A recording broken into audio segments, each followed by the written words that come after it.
The U.S. Department of Defense has confirmed that the ISIS leader behind the 2021 suicide bombing at Kabul's airport is dead.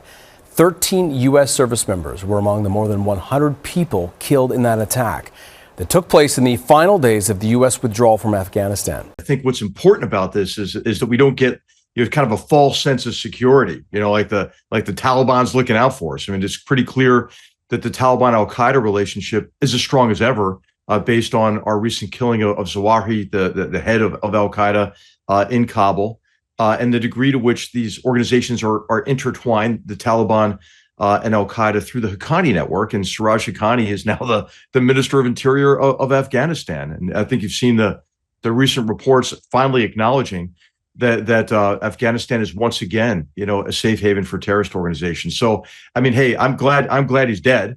But I think what we ought to be is not get a false sense of security about the nature of the threat that's emanating from Afghanistan. What do we hear? We hear people say, well, the Taliban is completely separate from Al Qaeda. That's ridiculous. They're intertwined. And when you look at the horrible attacks, the attack that occurred on Kabul airport in August that killed 19 servicemen and women, I mean, how did that happen? Okay, the attack occurred, and the attacker went through all these Taliban checkpoints.